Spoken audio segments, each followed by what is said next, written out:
Hi, everyone. Welcome to the Ashley Barlow Company podcast. I'm Ashley Barlow, your host.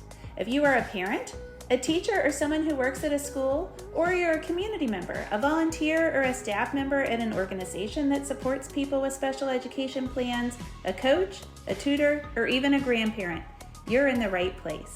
Sit back with an ice-cold glass of lemonade, put on your walking shoes and grab some headphones, roll down the windows and cruise. Ready, set, go. Educate, advocate, collaborate. Hi, Lisa. Hi, how are you? I'm good. Thanks. I am super excited to talk to you for a number of reasons. First of all, I think in like 3 sentences at the coffee bar at COPAA, you had me like super intrigued. And I was like, oh, I want to talk to her more. Same here. Oh, good, good. But also, I am finishing up on the podcast. We just talked to a bunch of COPAA employees or collaborating people. And so this kind of ties in nicely because we met at COPAA. So we're COPAA friends. It did. Yes, we're COPA friends. That's right. So the timing was great. Why don't we start off by you introducing yourself? You can just tell my audience, a little bit about yourself, what you do, family stuff, what ties you to the disability community. Give us the intro.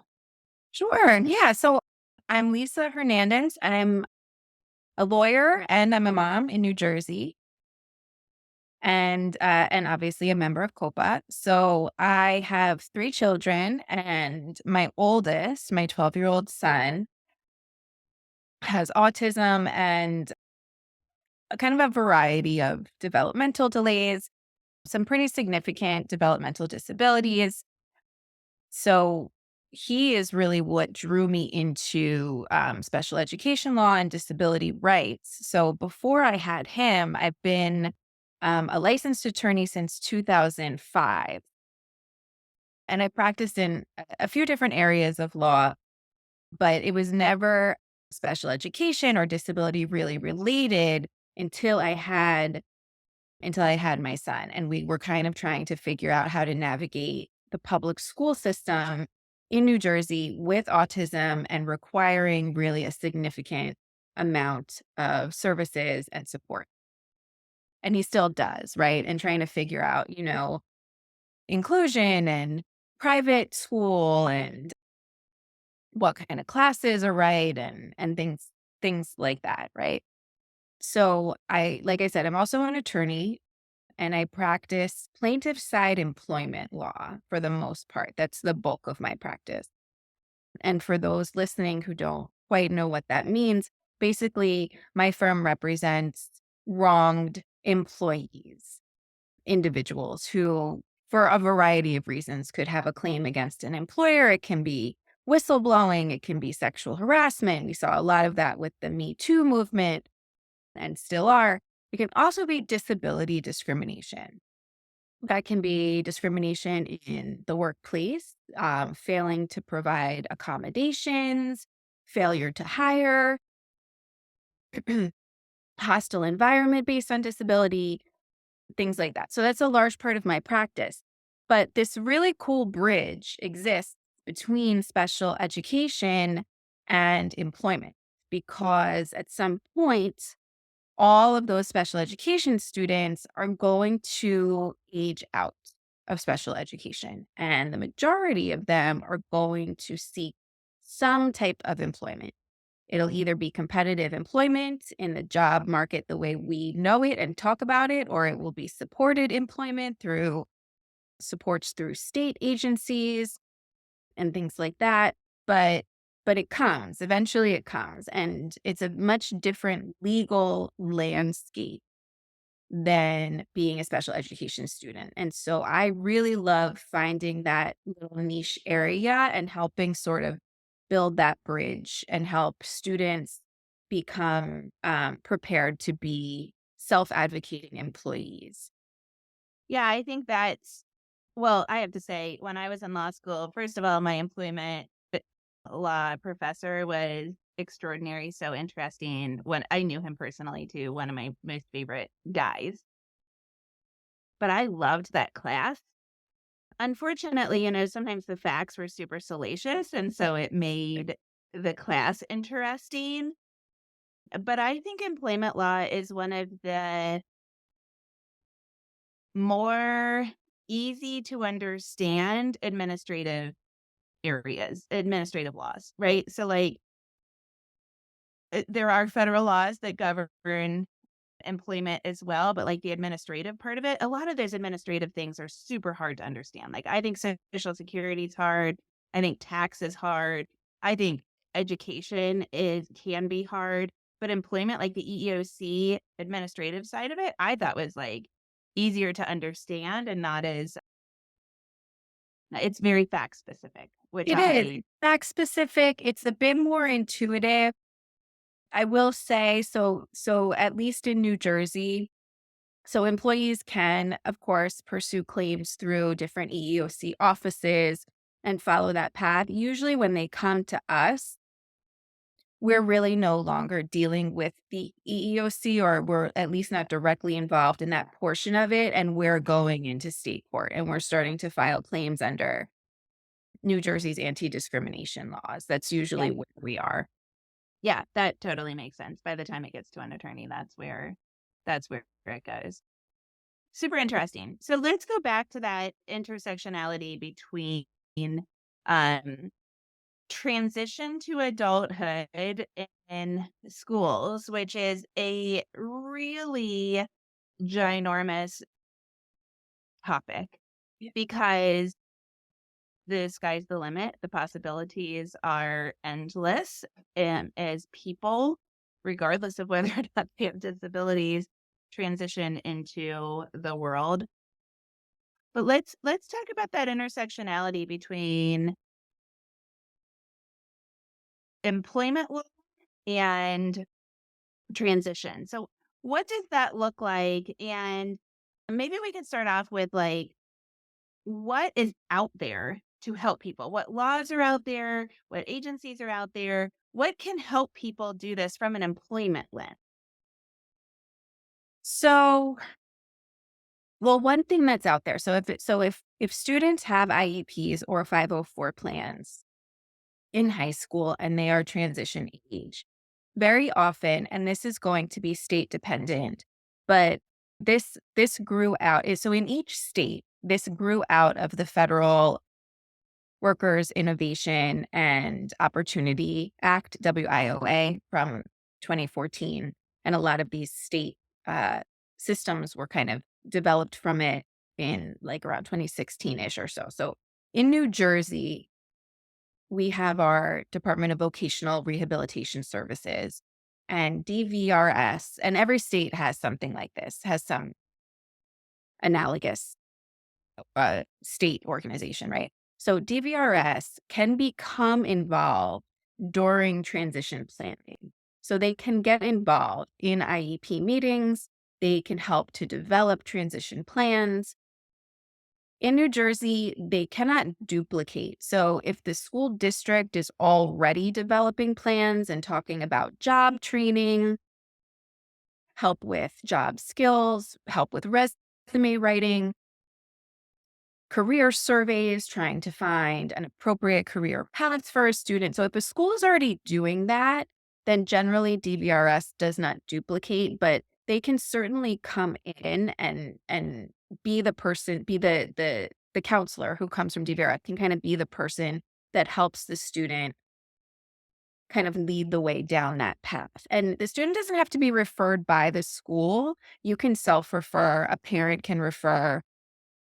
And you can get, at least in New Jersey, you can get some of those transition services while you're still in school, even if the student is not eventually going to be found eligible as an adult to receive an individualized employment plan or plan of employment. I think in New Jersey, they call it an IP, an individual plan for employment.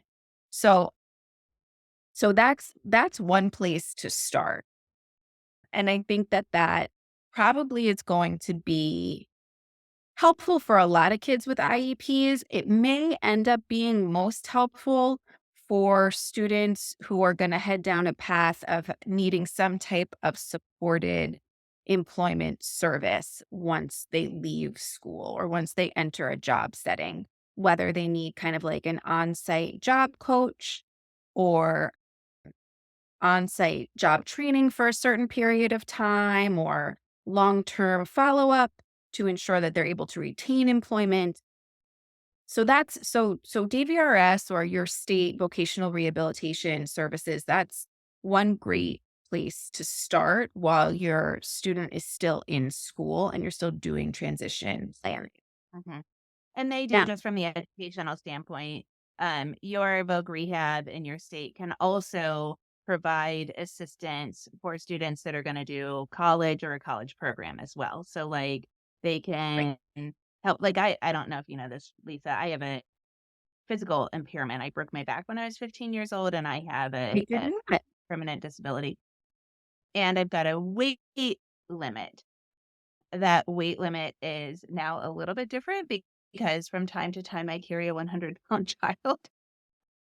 But technically, I'm still not supposed to carry more than 30 pounds. Um, and so Voc Rehab, for example, just paid for a second set of books for me so that I could keep books in classrooms and I didn't have to carry a super heavy backpack. It Beautiful. was like a really easy thing for me that made school more accessible to me. $300 a semester or whatever it cost the state.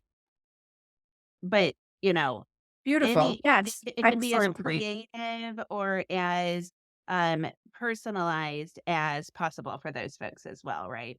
That's a perfect point. Yes. Yes. It can be. It should be. It should Yeah. be. I'm glad you Right. mentioned. Yes. Yeah. And to Yeah. advocate for it, and if you Yes. think creatively about Well, it. and that's kind of the other thing, right? Like that's the perfect segue Yeah. because so even if you don't have your Voc Rehab involved, right? There are things that students kind of can and should be learning to do for themselves so that they can prepare to leave school, right? And when I say leave school, I mean leave high school. I mean leave the IDEA. That's what Yep. I mean. I mean leave special education laws behind them.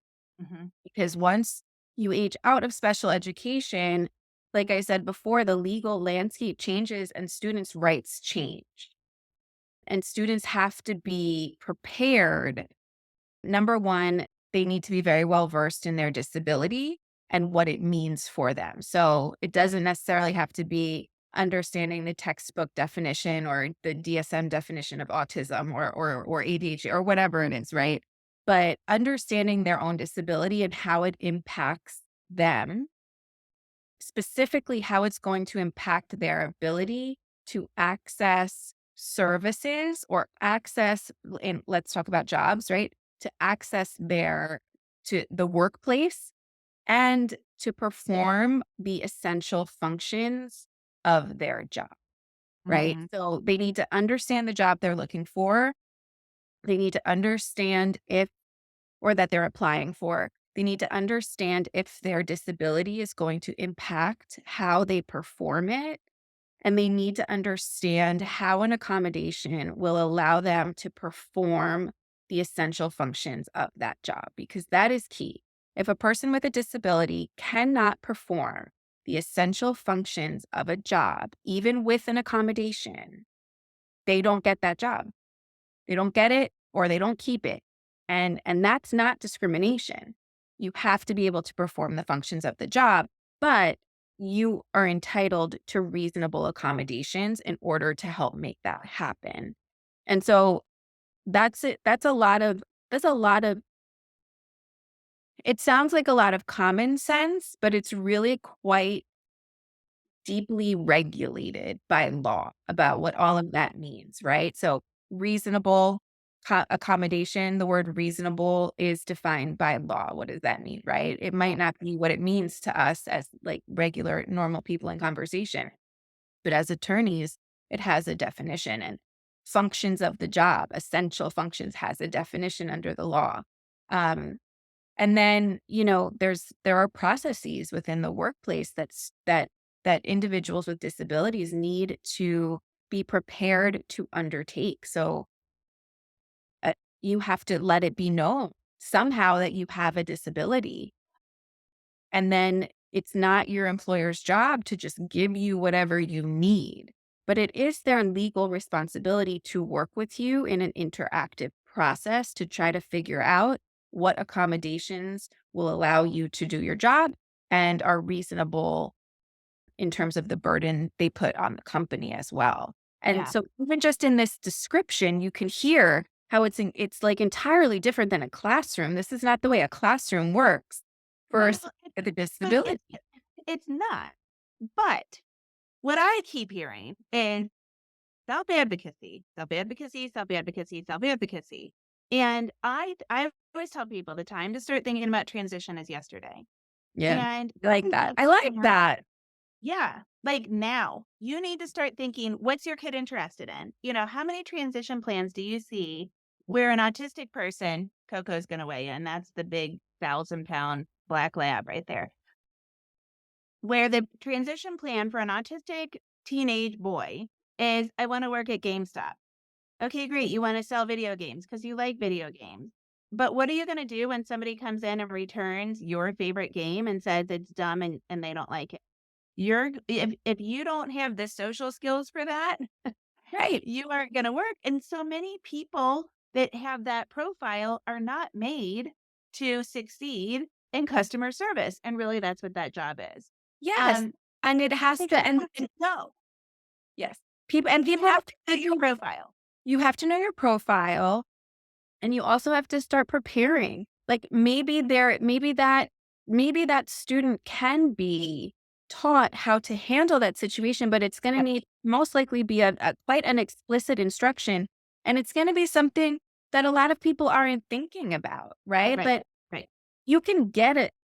Most people, right? A lot of people can get a job, right? You can get a job if you get good enough grades, if you go in and you know enough about video games, et cetera, right? But you're going to lose the job if you can't get along with people. Yeah. So you need the pragmatic language. You need the understanding of your feelings. You need the coping skills to handle feelings when they feel icky. Of course, you need the math skills to run the cash register, but you don't really need those skills in 2024. And that's what people focus on. And so Yes. that's what I keep telling parents all the time is in school, parents need to know kids' profiles, what their disability is, and as you said it so beautifully, Lisa, I say this all the time, how it impacts your child. Second question I ask in every single initial interview, how does fill in the blank diagnosis impact your child? What does autism look like in your kid? Tell Yeah. me about that. Tell me about behavior. Tell me about language. Tell me about social emotional. Tell me about health. Tell me about that stuff so that I'm not looking at a diagnosis, I'm looking at the kid. And then from age 0 forward, we need to empower the child to start looking for accommodations, coping skills, any strategies to help ameliorate anything that's going to get in their way of succeeding in adulthood. That's Yeah. really the key. And that's what special education should do while also giving us access to academic and functionals and those other Yes. functions. It's the soft skills, right? Like there needs to be in transition, there needs to be a really strong focus on soft skills. Mhm. The conflict resolution, the emotional regulation, social dynamics, reading social cues, things like that. And a lot of times transition planning just doesn't focus on it. And it's really not preparing students for disabilities to maintain a job and to retain employment. And you see that there are a lot of things that impact the employment rates of everyone and also of people with disabilities, but that's one of them. That's one of them. So it's important. It's a huge part of transition planning. And I always advocate, and I'm a little biased because of my work, but I always advocate that students learn a little bit about the laws that protect them and learn about how they're going to change and kind of like, well, my teacher always gives me a special worksheet full of all the notes. I don't have to take notes, right? Like, well, why do you get that? Right. So you get that because the law says this, and this about you right now. This law is going to go away when you graduate high school or when you age out or whatever, right? And you're no longer going to get it. You might be able to get this, and this, but here's how you have to approach it. And as long as we can explain it, and depending on, the maturity level and the ability just to kind of like to understand that sort of abstract, right? Like legalese can be a little abstract, right? But as long as we're kind of addressing the student's ability to understand why things are the way they are in school and why they are not going to be that way at work, I think that that's also really helpful as well. And I like what you were saying before, right? Like when you're in interviews and you're talking to people, it's almost kind of like, so my son has autism. Why do we care, right? As he goes and finds a job, why does anyone care that he has autism? Why am I concerned? I am concerned, and I am, and he's 12, but I am concerned because he does not have the ability to hold his focus on possibly anything for long enough to complete a work task, right? So this is something that we're always working on. He uses a communication device. He uses an iPad to communicate. This is a little concerning to me still because he's still learning how to really engage with other people to use it, right? So we have a communication issue and we have an attention focus issue, and there are other issues, right? But so for example, but not every student with autism has these challenges. So, Yeah. right? That's why we care. This is why we care. Yeah. I will give you some reassurance that it really, really, really starts to get better as you're coming on the other side of puberty. Like there's a lot of maturity that happens in almost all humans on the downside of puberty. All right. And it kind of happens like in a finger snap for neurotypical kids. And maybe like over the course of a school year for your All right. neurodiverse kid. So I'm waiting. I'm waiting. I know. Well, believe me, I'm waiting too. That's why I smiled, because I'm waiting for Jack Barlow, but I've seen it in so many clients that I'm positive it's going to come. The other thing that we have to think about, and I think you alluded to this, and you were going down that path and I interrupted you. So I think it's important that we mention that there are also skills, soft skills and hard skills that we need for employment that we really didn't need in school. And we've got to make sure that we anticipate those. And that's another reason that I think it's really important for parents and teams to start thinking about employment yesterday, so that we're thinking about what kind of environments, what kind of towns, what kind of corporations are going to be suitable for kids. And we're really starting to tailor education for them. So Yeah. I say, like the task maintenance, right? Like initiating your attention, maintaining your attention, task completion, all of these kind of like task oriented skills. My kid's terrible at that too. I don't think my kid is going to do super well, for example, bagging groceries or working someplace where he's stuffing envelopes or something like that, because he has no self gratification doing it. But a small business that has a lot of tasks that he could do and he could hop from one to the other, like spacing pots at a nursery and then going to water some plants and then coming back to spacing the pots and then maybe planting a few things. Yep. I think my kid would do way better at that. So then we work on task completion, but we also start looking for jobs where the things change. And that's not something that comes up. No, it isn't. It isn't. And another thing that doesn't usually come up at school is that, so in that nursery where there are all those different jobs that he can do, that may not be the way the nursery runs on a day-to-day, right? It may be that they maintain a different schedule currently, right? Maybe they want all of the pots spaced first. Then you go water after you do an hour's worth of spacing. But if that's not going to work for that student, that's where that student needs to understand how to approach and ask for an accommodation, because then allowing him to go from task to task, as long as they all get completed, that to me, that's a reasonable accommodation to ask for, right? And then, but he needs to know that that schedule wouldn't work for him. An accommodated schedule would, and he'd be great at it, and to ask to do it. And if his employer comes back and says, "No, that's not how I do it. I don't have to let you do it that way," then now we're in a difficult situation. But if he knows that he's within his rights and he has the courage and the self-awareness to say, actually, this is a reasonable accommodation for my disability, and we should engage. And I'm gonna make him sound like a lawyer, but like, and we should engage in the interactive process to try and determine what accommodations are, right? But something along those lines, right? But to know that he's not wrong for asking, Yeah. and no, something should be happening here. Like, my disability won't stop me from doing this job. I just have to do it in a different way. And And developing that awareness and kind of self-assurance is also really important too. I couldn't agree with you anymore. And it totally reminds me. I'm like super excited to go to this epiphany that you brought, that you like.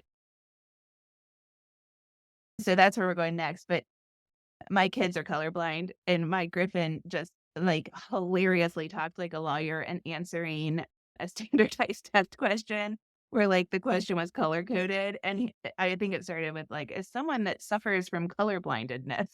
Good. I was like, He's ready. gosh, you've listened to me too much. He's ready. I said, if that You got it. mattered, You're know that I talking. would say something, but this particular thing didn't matter. But it did make me laugh. Okay, so something that you like completely opened my eyes to is the idea of employment discrimination and people with disabilities in the workplace. I've never really thought about employment from any place other than discrimination, and or from any place other than like employment laws, and the idea of doing it from a discrimination lens. Obviously, this is not the work that I do either, but it was like so eye-opening. So, can you dive into that a little bit for us and kind of like give us the overview of how that works? Sure, sure. Well, it's kind of, I mean, it's a branch of what we've been talking about. Yeah. So here's one example, right? So let's say we're going to stick with the nursery example, right? So let's say this individual goes and applies for a job at the nursery. He goes through a couple rounds of interviews. He is the best candidate.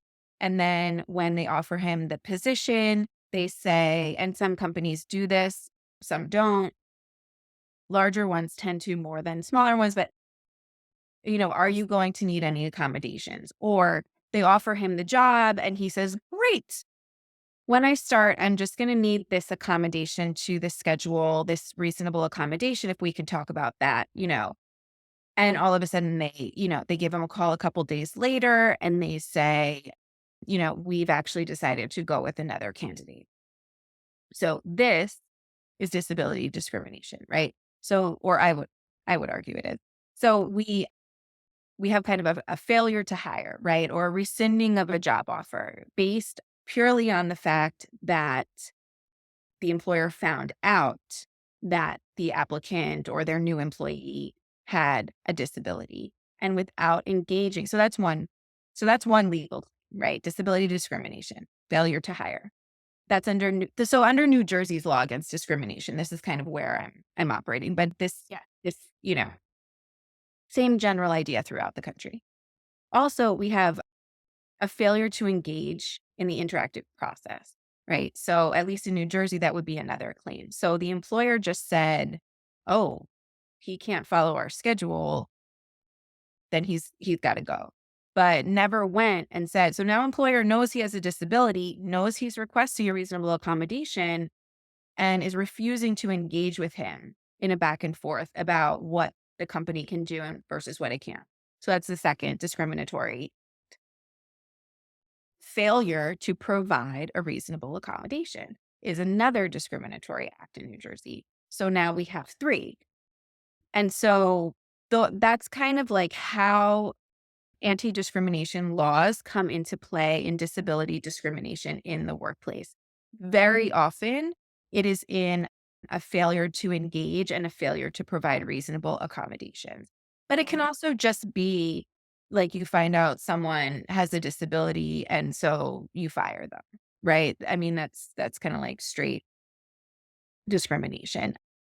There could also be a hostile work environment claim, right? Like if someone is constantly and we don't see this much in my practice. I don't It probably happens a lot, to be honest. I'm actually surprised we don't see it more. But, Mhm. like, if someone is constantly, like, right, like, picture, like, a gender harassment, like a sexual harassment, but just apply it using, like, disability-based slurs or offensive language or right, like, that type of thing. That's Oh, another yeah, right? That's hostile work environment. That's another, um, disability-based claim or yeah, discrimination-based claim. like The Office. Yes. Yeah. Makes me so uncomfortable. Yeah. Yeah. I mean, and I realize that from a timeliness standpoint, those things probably still would have worked in court, but they were maybe a little bit more socially acceptable when the episodes were published, but my Oh, good, it is so offensive. Um, so yeah, I mean, and that is something that I had not really ever thought about. I have the the reason why you just blew my mind is because I've supported a few friends who have disabilities, mostly in the Down syndrome community, who have had trouble at work. And I've, just creatively thought of some trainings that coworkers could have and some supports that my friend could have and, like talk to their job coaches about, well, what if we did this and what if we did that? And when I talked to you, I went into my next session and I was thinking, gosh, I mean, we probably could have like really gotten blah, blah, blah for this friend and something different for that friend. And I mean, I think like at any point, uh, this is when you get the intersectionality with school. Like if you can work something out with your employer without having to file suit and to oh, do it in a cooperative way, you get better buy-in and all of that stuff. yes. But Well, absolutely. Also, if you wanna keep the job, right? So, like, if you haven't been fired and you'd like to keep the job, like, suing your employer is probably gonna be really uncomfortable, right? So, like, you don't wanna do that. Also, I don't want so I feel I am a strong advocate on behalf of our clients and potential clients out there. But I also think it's really important to be, really clear like discrimination litigation is incredibly unpredictable. And even if someone has been discriminated against by like the letter of the law, I mean, litigation is incredibly complex and there's discovery and there's motion practice and there's 100 different ways that a person who is right can lose a case, yep, right? So they have nothing to do with whether or not you're right. They have to do with right. how the discovery was tendered or Yeah. one answer in a deposition or how long it's lasting, who the judge is. I mean, there's so many Or other even factors. just, That's why I don't like to litigate. or even just the fact that sometimes you're kind of pushing the boundaries of the law into a little what like the question becomes just a little bit new, right? Yep. Been almost answered, but not quite answered. And you're technically asking a judge to take something a little further. And maybe your judge isn't willing to do that for whatever Yeah. reason, right? Like, Yep. so even something that makes perfect sense to you, you're still arguing and you have someone arguing against you on the other side. And,